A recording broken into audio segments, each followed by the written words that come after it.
Hello everyone, this is your surgery coding guru, and before we begin, please subscribe the channel.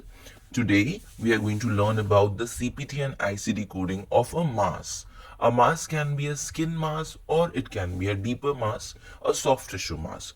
So before that we should be knowing a little anatomy. So first I am going to tell you the layers of skin, about the skin only, and then we will go deeper to the skin.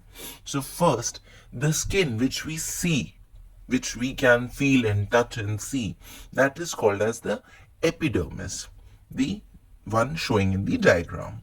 Then under the epidermis comes dermis, where we have our hair follicles, our blood vessels, capillaries. So this is the dermis.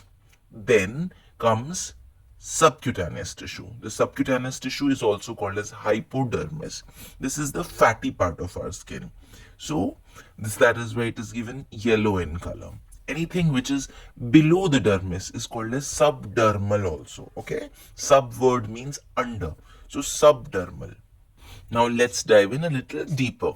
So the first one is epidermis, then dermis number 2, number 3 is subcutaneous or hypodermis, and now this layer of skin has finished. Now the deeper tissues are coming. So under the subcutaneous comes the fascia, but this one is a superficial fascia because the subcutaneous is the fatty part.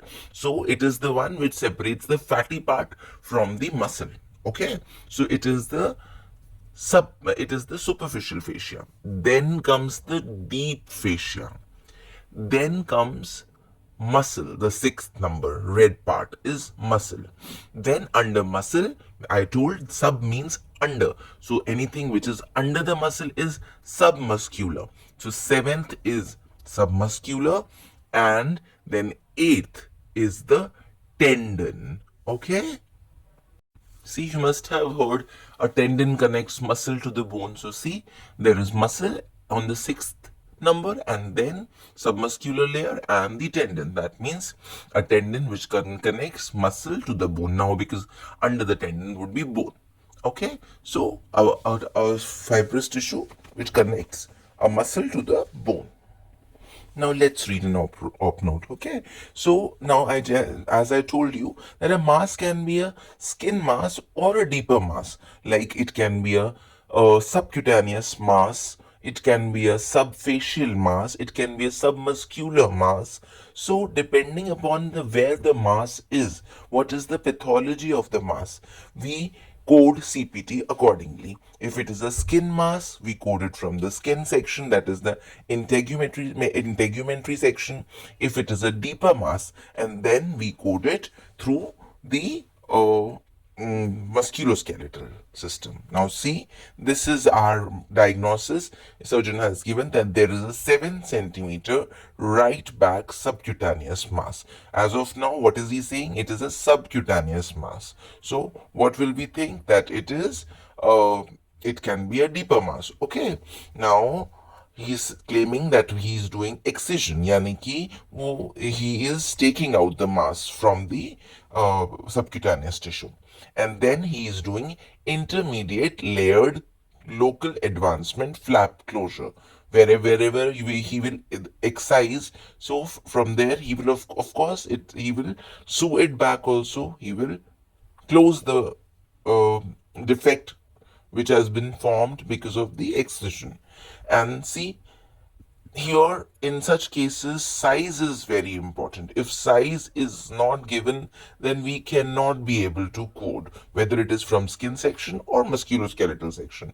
The size is very important. If size is not given, then in that case we need to query the physician that what was the size. Now let's begin the operative note.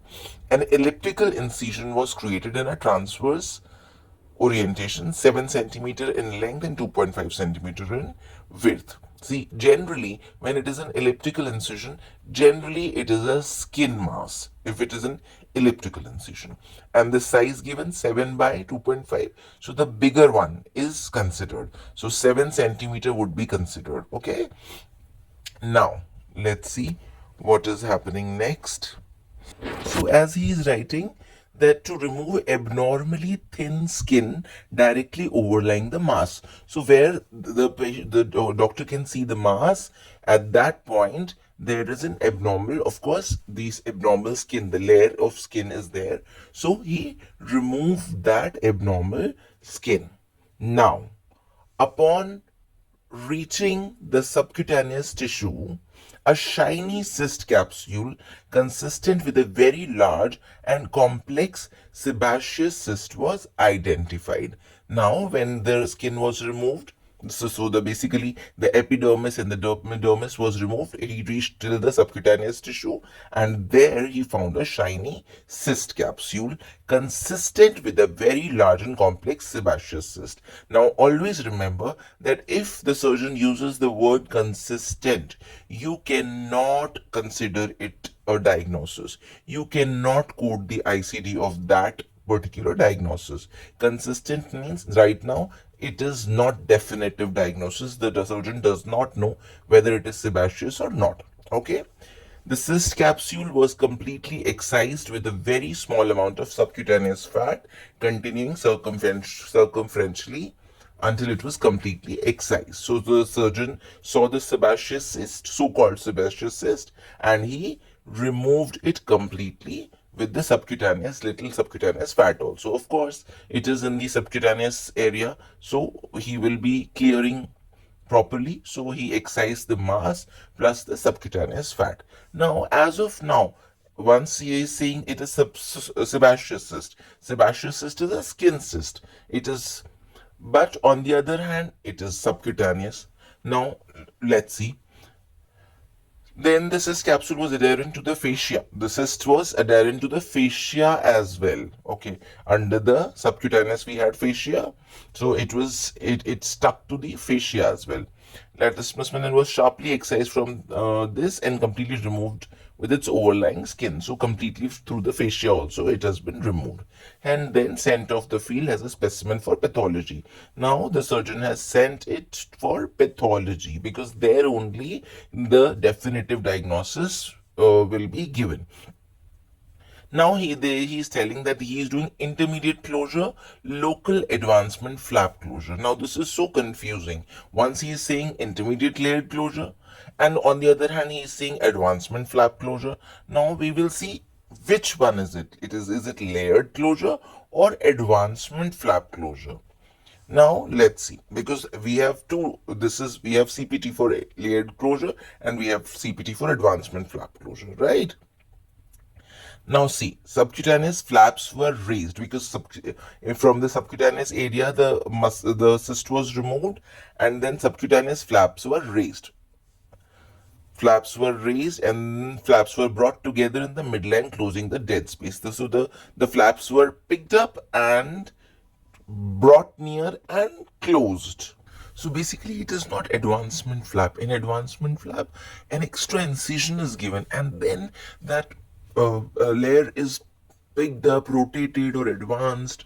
Like this is a normal closure. This was a lesion wound, and the defect was formed, and then just reapproximated. It brought near and closed. This is what is happening in our op note.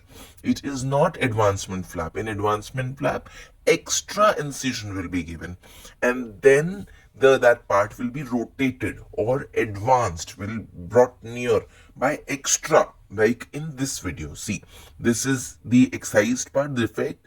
He made the extra incision and then brought it near. Extra incision is being made and then advanced word, like in this. See, this was the circular part, was the lesion, and now extra incision is being made, and then they will see bringing the layers near and then closing it. This is called as advancement flap. Z-plasty, VY-plasty, rotation flap. Okay, so in our op note, it is just the flap word is there, but don't get confused by the flap word. He's just bringing it near. Now next, the subdermal space and the subcutaneous tissues were close. See the layers. One layer is subdermal, the next layer is subcutaneous. The two layers are being closed. So when there is two layers or more which are closed, then it is called as layered closure. And then see, at the end, skin was loosely reapproximated. So layer by layer, the surgeon is closing the defect. So it will be considered as intermediate layered closure. See, I'm attaching this diagram again for your reference. See, subcutaneous, subdermal.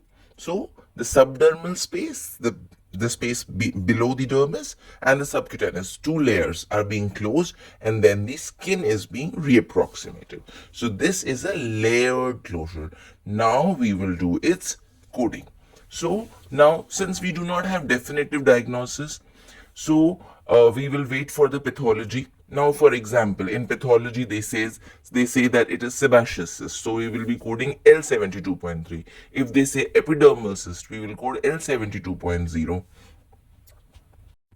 Till the time path does not come, we will code it as R22.2, which is mass trunk. Back comes in trunk, so R22.2. Or it may even come lipoma. So we will be coding lipoma accordingly, but then CPT would also change. So for now, I will teach you lipoma in the other video.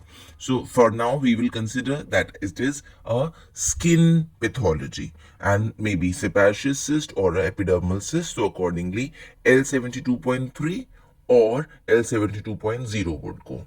And the CPT would be 11406, which is why? Because benign. Sebaceous cyst or an epidermal cyst is a benign cyst. So we will code it from benign section, and we will be checking the size, which is 7 centimeter, and 11406 would go, and then we will be coding the layered closure also. And see, we have one more hint. We have that an advancement flap closure has the size in square centimeters. We can't see here anything in square centimeters. So that is also one of the things. See, he said 7 centimeter when he claimed in the second point. So it is not advancement flap closure.